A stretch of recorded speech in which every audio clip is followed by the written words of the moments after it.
C'est pourquoi je profite de cette occasion pour vous rappeler une chose. Tout musulman qui fête la fête de Noël, ici au Mali, il commet le shirk. Tout musulman qui fête la fête de la Saint-Sylvestre, Ra'Susana, Bonana, 31 décembre au 1er janvier, il commet le shirk. Parce que vous ne connaissez pas l'origine de ces fêtes. Pourquoi ne pas promouvoir vos fêtes? Vous savez, est-ce que vous connaissez l'origine de cette fête? La Noël pour les chrétiens, c'est une parenthèse, pour vous informer. Les chrétiens disent que Jésus serait né un 25 décembre. Mais en réalité, Jésus n'était pas né un 25 décembre. Et les savants chrétiens le savent. Mais ils ont plutôt adopté la date de la nativité du dieu Misra, ou du dieu Misra, le dieu soleil, qui était adoré par les Perses et dont les Romains avaient adopté le culte. Il est né le 25 décembre. Donc la fête de Noël pour les chrétiens veut dire le jour où Dieu est né d'une femme. Il est venu sur la terre sous forme humaine pour nous sauver. Vous comprenez ça? C'est pourquoi quand on était même dans des écoles chrétiennes, on nous imposait ces chants-ci, cette cantique. Il est né le divin enfant. On chantait ça à l'école. Parce que ce sont les chrétiens qui possédaient les bonnes écoles. Donc la Noël, pour les chrétiens, c'est le jour où Dieu est venu sur la terre sous forme humaine. Il est né d'une femme à la personne de Marie. Et il est venu sur la terre sous forme humaine à la personne de Jésus. Donc Jésus est homme et Dieu. C'est-à-dire quand toi tu participes à cette fête, tu commémores, tu célèbres cette fête, tu veux dire en réalité que Dieu a menti lorsqu'il a dit « Lam yalid wa lam yulad ». C'est-à-dire pour toi tu es d'accord avec ces gens-là pour dire que oui, effectivement, Dieu est venu sur la terre sous forme humaine. Il est né d'une femme à la personne de Marie. Donc, lam yalid wa lam yulad, kalam farigh. Vous comprenez cela? Et Jésus lui-même ne connaît pas cela.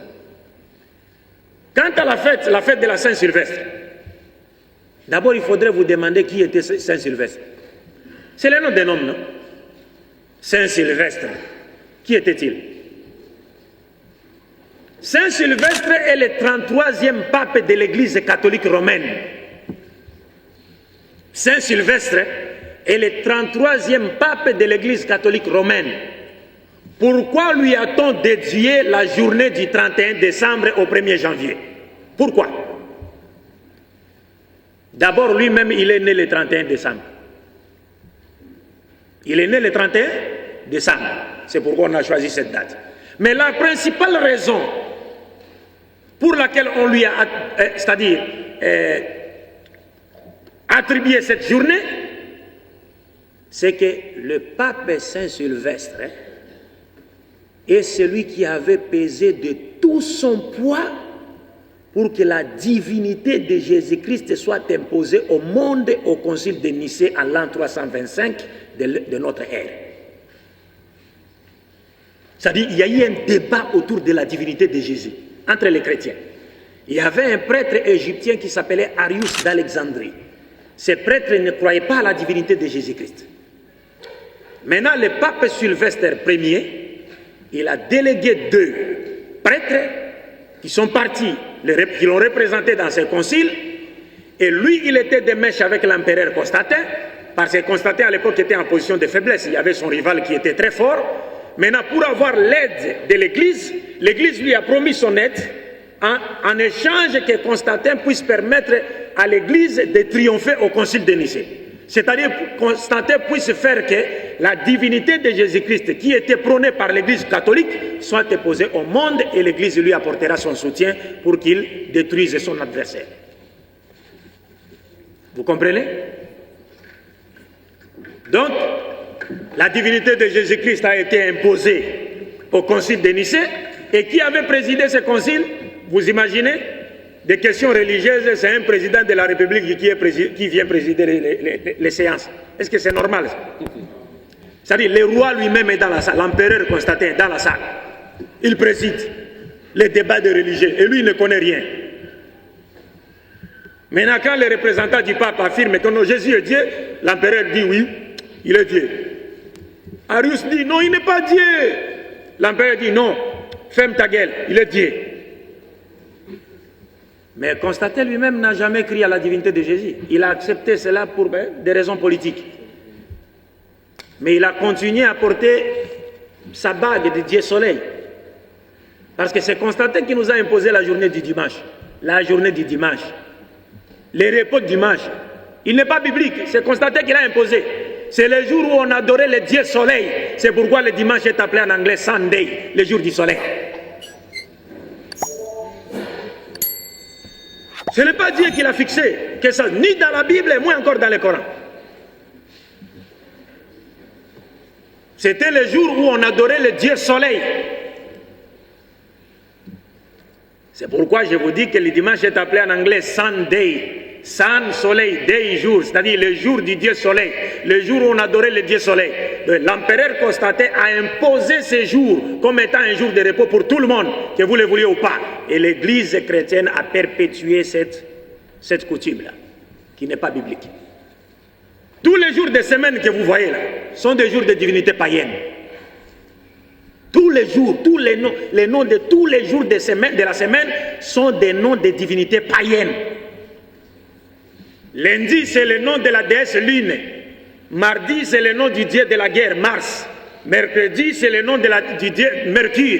Jeudi, c'est le nom du grand dieu dans la mythologie gréco-romaine qu'on appelle Zeus ou Jupiter. Vendredi, c'est le nom de la déesse Vénus. Samedi, c'est le nom du dieu Saturne. Et le dimanche, Dominos, c'est le jour du dieu Soleil. Il n'y a pas un seul nom qui est venu de Dieu. Ce sont des shirks qu'on impose au monde. Alors, bref, donc quiconque célèbre ou participe à la fête de la Saint-Sylvestre veut en réalité dire que lui est d'accord avec Saint-Sylvestre pour dire que Jésus-Christ est Dieu. Parce que cette journée lui a été dédiée en récompense des efforts que Sylvestre Ier avait fournis pour imposer la divinité de Jésus au Concile de Nicée. C'est pourquoi cette journée lui a été dédiée. Donc il y a un musulman qui participe à cela. Donc c'est comme s'il dit, je suis d'accord avec Saint-Sylvestre que Jésus-Christ est Dieu. Quand tu fêtes la Noël, tu veux en réalité dire, je suis d'accord que Dieu était effectivement venu sur la terre sous forme humaine. Il est né d'une femme à la personne de Marie. Tu as contredit le Coran. Et il y a certains frères, quand j'ai fait une exposé sur ce thème au Tchad, des frères m'ont demandé, mais si on a des amis et qu'on les raconte, on voudrait leur souhaiter bonne fête. Que doit-on faire? C'est un ami. Mais lui, il fête la Noël. Vous savez que c'est une fête de shirk. Faudra-t-il lui souhaiter bonne fête? Est-ce que peut-on encourager quelqu'un qui adore les idoles? Vous trouvez quelqu'un en train d'adorer une idole, vous lui dites, allez-y, courage, continuez à adorer. On peut lui dire ça? Et si on vous souhaitait aussi bonne fête, vous musulmans, comment allez-vous répondre? Les jours de la fête de Noël, vous avez appris que non, bon, c'est du shirk. Mais vous rencontrez un ami, oui, il n'était pas là. Il vous dit, bonne fête mon frère. Vous allez dire quoi? Merci, merci mon frère. C'est ça? Il y aura la réponse, Inch'Allah.